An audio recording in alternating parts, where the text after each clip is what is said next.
안녕하세요. 크리스천 영상교는 심었습니다. 오늘은 영음, 환청, 귀신의 소리를 분별하는 잣대 그렇지 한번 생각해 보겠습니다. 당신은 귀신의 소리를 들어보았어요? 아마 거의 모든 사람들이 고개를 젓겠죠. 그렇다면 당신은 하나님의 음성을 들어보았습니까? 소수의 사람들만이 고개를 끄덕일 것입니다. 그렇다면 대부분의 사람들은 귀신의 소리도 듣지 못하고 하나님의 음성도 듣지 못한 사람이겠죠. 그래서 하나님의 음성을 들어보려고 무진 애를 쓰는 것이 아니겠어요? 그러나 하나님의 음성을 들으려고 애를 쓰기 시작하면 귀신의 소리를 듣게 될 확률이 몹시 높아져요. 왜냐하면 예로부터 하나님의 음성을 듣는 예언자들은 극히 드물지만 귀신에게 속아 거짓 예언을 듣는 사람들은 부지기수이기 때문입니다. 그래서 오늘은 그 얘기를 좀 하고 싶어요. 하나님의 음성과 귀신의 음성이 특정하게 다르게 들리는 것은 아닙니다. 음성을 듣는 것은 두 가지 방법이 있어요.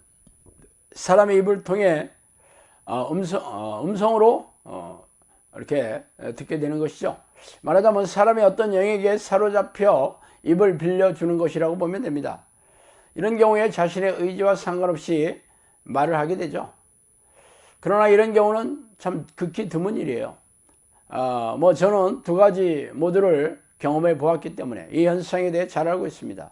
그러나 대부분의 사람들은 입을 통해 음성으로 말하는 것이 아니라 마음속에서 어떤 생각이 떠오르는 것이죠. 이런 경우에도 세 가지 유형이 있습니다. 하나님이 말씀하시는 경우와 귀신들이 넣어주는 생각, 그리고 자신이 자의적으로 생각하는 것이 있겠죠. 하나님이 말씀하시거나 귀신이 넣어주는 생각은 럭비공이 튀는 것 같아요. 자신의 생각으로 도저히 할 수 없는 이야기가 들려오는 것이죠. 그러므로 자신이 자의적으로 지어내는 생각과 금세 분별할 수 있습니다. 그러나 이 역시 훈련되지 않으면 정확하게 분별하는 것은 쉬운 일이 아니에요. 그렇다면 귀신이 사람의 입을 통해 말하는 것은 어떨까요? 귀신의 안에 잠복한 사람이 그 사람의 입을 통해 음성으로 말하는 것입니다. 그러나 이 같은 경우는 쉬운 일이 아니에요. 저도 20여 년 전에 평신도 시절에 가족의 입을 통해 말하는 것을 들어본 이후로 사역을 시작하면서 귀신을 쫓아내 일을 하면서 입을 통해 말하는 귀신들의 이야기를 수도 없이 들어보았습니다. 예수님께서 거라사지병에 귀신 들린 사람의 입을 통해 이름을 듣는 것과 마찬가지죠. 귀신들이 은밀하게 숨어 잠복하여 속이는 것이 그들의 주된 기략이므로 입을 통해 음성으로 말하는 것은 아주 드문 일이에요. 그러나 축출기도를 하게 되면 괴로워하면서 말하는 경우가 종종 있죠.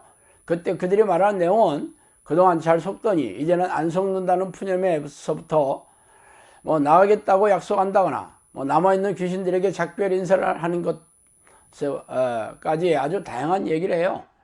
그렇지만 가장 많이 하는 내용은 곧 나가겠다는 약속이에요. 그러나 그들의 말을 믿을 수는 없죠.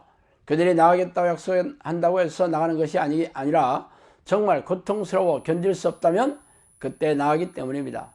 그러나 나가겠다고 말하는 것은 괴롭다는 표현을 드러내는 것이기 때문에 나갈 확률이 높은 것은 사실이에요. 그래서 어떤 사람들은 귀신에게 여러 가지 물어보는 경우도 있죠. 언제 들어왔냐는 등, 정체가 누구냐는 등을 물어보는데 그들의 말은 절대 신뢰할 수가 없습니다. 그래서 저는 지금까지 귀신에게 한 번도 말을 걸어본 적이 없어요. 그러나 대부분의 경우는 어떤 생각을 마음에 넣어줘 말하는 것입니다. 이런 경우를 영음이라고 지칭합니다. 대부분의 귀신들은 영음으로 사람에게 말하는 경우가 대부분이죠. 저에게 기도훈련을 하는 사람들에게 두 가지 말을 하고 있어요. 하나는 절대 안 나가겠다거나 영상학교나 제가 가짜라는 말을 들려줍니다. 다른 하나는 성령처럼 속이는 말이에요. 내 딸아 너를 사랑한다 하거나 기도에 응답하겠다는 투의 말이죠. 귀신이 갑자기 자신의 고통스러운 심정을 토로하는 말을 하거나 속이는 말을 할 때 대부분의 사람들의 반응은 깜짝 놀라거나 귀신들이 속이는 것을 어렵지 않게 눈치채요. 그러나 성령이 것처럼 속이는 경우는 속아 넘어가는 사람들이 대부분이죠. 사랑한다거나 다정하게 부른다거나 덕담이나 축복을 해주거나 그런 경우가 왜 귀신의 소리냐고 항변하는 사람들이 많아요. 성령도 그런 소리를 할 수 있죠.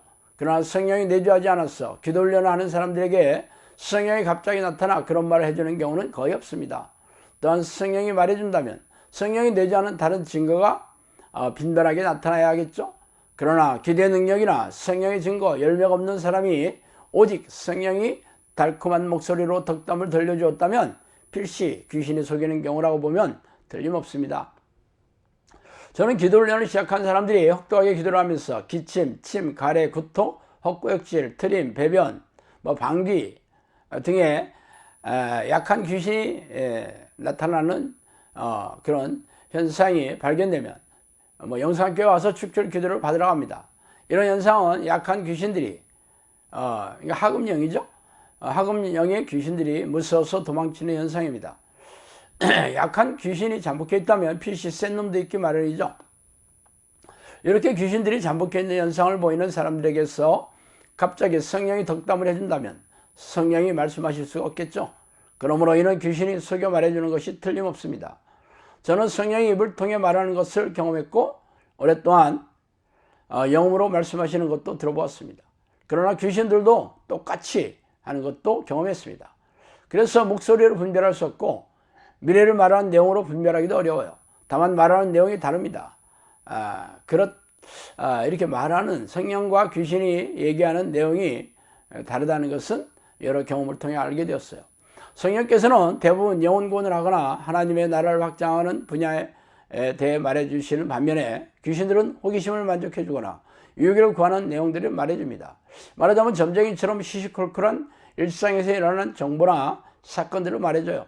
그러나 귀신들은 사람의 생각을 읽고 말하기 때문에 지나간 과거사나 그 사람이 알고 있는 내용을 쪽집게처럼 알아맞히는 능력이 탁월합니다. 그러므로 과거를 용하게 알아맞힌다 하더라도 흥분하지 마세요. 그러나 귀신들은 미래에 대해 모릅니다. 다만 미래를 말하고 나서 마음을 부추겨 행동시키기 때문에 상당히 확률이 높은 것처럼 보일 뿐입니다. 영음으로 들리는 것을 환청이라고 말하며 정신과 의사들은 정신분열의 증거로 들고 있습니다. 그러므로 자신에게 누군가가 환청으로 말하기 시작했다면 귀신이 잠복해 있다고 보면 틀림없습니다. 환청과 환각으로 공격하는 귀신들은 약한 놈들이 아니라 센 놈이에요. 이미 불면증이나 우울증, 조울증 등을 오래 앓은 사람들이 허다하고 그래서 환청으로 누군가가 말하기 시작했다면 즉시 축출기도로 이놈들을 쫓아내야 합니다. 혹시 성령이 아닌지 의심된다면 즉시 강력하게 축출기도를 해보세요. 귀신이라면 그 소리가 즉시 끊어지겠지만 성령은 아무렇지도 않게 계속 말씀하실 것입니다. 많은 이들이 귀신의 소리를 들으면서 자신의 영혼이 얼마나 심각한 상황에 빠져 있는지 알지 못해요. 이들을 방치하면 당신을 불행에 빠뜨려 고통을 주고 영혼과 생명을 사냥하고 지옥에 던져지게 할 것입니다. 자, 오늘 여기까지 했습니다. 감사합니다.